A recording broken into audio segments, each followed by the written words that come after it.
ಸೂರ್ಯವಂಶ ಸಿನಿಮಾದ ಬಾಲನಟ ಈಗ ಏನಿಲ್ಲ ಅಂತಲೇ ಇರ್ಬೋದು. ಹಾಗಾದರೆ ಏನಾಗಿದೆ ಇವರಿಗೆ ಸಂಪೂರ್ಣ ಮಾಹಿತಿ ನಿಮಗೆ ಕೊಡ್ತೀನಿ. ಅದಕ್ಕೆ ನಾವು ಚಾನಲ್ ಕೂಡ ಸಬ್ಸ್ಕ್ರೈಬ್ ಮಾಡಿಸಿದ್ರೆ ಸಿನಿಮಾ ರಂಗದಲ್ಲಿ ತಮ್ಮದೇ ಆದಂಥ ರೀತಿಯಲ್ಲಿ ಚಾಪನ್ನು ಮೂಡಿಸಿ ದೊಡ್ಡ ಮಟ್ಟಿಗೆ ಕೂಡ ಹೆಸರು ಮಾಡಿದಂಥ ಅತಿ ದೊಡ್ಡ ಕಲಾವಿದರು ಅಂತ ಕೂಡ ಅವ್ರನ್ನ ಹೇಳ್ಬೋದು. ಇನ್ನು ಸೂರ್ಯವಂಶದಲ್ಲಿ ವಿಷ್ಣುವರ್ಧನ್ ಅವರ ಪುತ್ರನ ಪಾತ್ರವನ್ನು ಮಾಡಿ ಸಾಕಷ್ಟು ದೊಡ್ಡ ಮಟ್ಟಿಗೆ ಕೂಡ ಹೆಸರು ಮಾಡಿದವರು. ಇನ್ನು ಇಂಥ ಅತಿ ದೊಡ್ಡ ನಟ ಇದೀಗ ಏನಿಲ್ಲ ಅನ್ನೋದು ಶಾಕಿಂಗ್ ಅಂತ ಹೇಳ್ಬೋದು. ಯಾಕೆಂತಂದರೆ ಈಗಾಗಲೇ ಸಿನಿಮಾಗೆ 27 ವರ್ಷಗಳಿಂದ ದೂರ ಆಗಿದ್ದರು. ಇತ್ತೀಚೆಗೆ ಒಂದು ಬೆಂಗಳೂರು ಮಾಲ್ನಲ್ಲಿ ಸಿನಿಮಾ ನೋಡೋಕ್ಕೆ ಅಂತ ಇವರು ಬಂದಿದ್ದರು. ಆಗ ಒಬ್ಬರು ಯೂಟ್ಯೂಬರ್ ಸಿಕ್ಕಿ ಅವ್ರಿಗೆ ಗುರುತಿಸಿ ಮಾತಾಡಿಸಿದ್ರು. ಆ ಸಂದರ್ಭದಲ್ಲಿ ಹೌದು ನಾನೇ ಚಂದನ್ ಅವರೇ ಮಾತಾಡ್ತಾ ಇರೋದಂತ ಸಹ ಹೇಳಿದರು. ಸೂರ್ಯವಂಶದಲ್ಲಿ ವಿಷ್ಣುವರ್ಧನ ಮಗನ ಪಾತ್ರ ಮಾಡಿದ್ದು ನಾನೇ ಅಂತ ಕೂಡ ಹೆಮ್ಮೆ ಅಂತ ಕೂಡ ಹೇಳ್ಕೊಂಡ್ರು. ಸದ್ಯ ಯಾಕಾಗಿ ಸಿನಿಮಾ ದೂರ ಆಗಿ ಸರ್ ಇವತ್ತಿನ ಸಿನಿಮಾ ರಂಗ ನೋಡ್ತಿದ್ದೀರಾ ನೀವೇನಾದರೂ ನಾನು ಸಿನಿಮಾನೇ ನಂಬ್ಕೊಂಡು ಜೀವನ ಮಾಡಿದಿದ್ರೆ ನನ್ನ ಜೀವನ ಭಾಳ ಕಷ್ಟ ಆಗೋದು. ಸದ್ಯ ನಾನು ಸಾಫ್ಟ್ವೇರ್ ಇಂಜಿನಿಯರ್ ಓದಿಕೊಂಡಿದ್ದು ಆಸ್ಟ್ರೇಲಿಯಾದಲ್ಲಿ ಪತ್ನಿ ಮಕ್ಕಳ ಜೊತೆ ಅಲ್ಲೇ ಟೆಕ್ಕಿಯಾಗಿ ಕೂಡ ಕೆಲಸವನ್ನು ಮಾಡ್ತಿದ್ದೀನಿ. ನನ್ನ ಕೆಲಸದಲ್ಲಿ ಖುಷಿ ಇದೆ.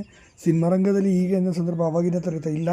ಈಗ ನಾನು ಸಿನಿಮಾ ನಂಬ್ಕೊಂಡು ಜೀವನ ಮಾಡ್ತೀನಿ ಅಂತ ಹೋಗ್ಬಿಟ್ರೆ ಖಂಡಿತವಾಗಿಯೂ ನಾವು ಭಾಳ ಮೂಲೆ ಸೇರಬೇಕಾದ ಅನಿವಾರ್ಯತೆ ಬರ್ತದೆ ಅಂತಲೂ ಸಹ ಹೇಳಿದರು.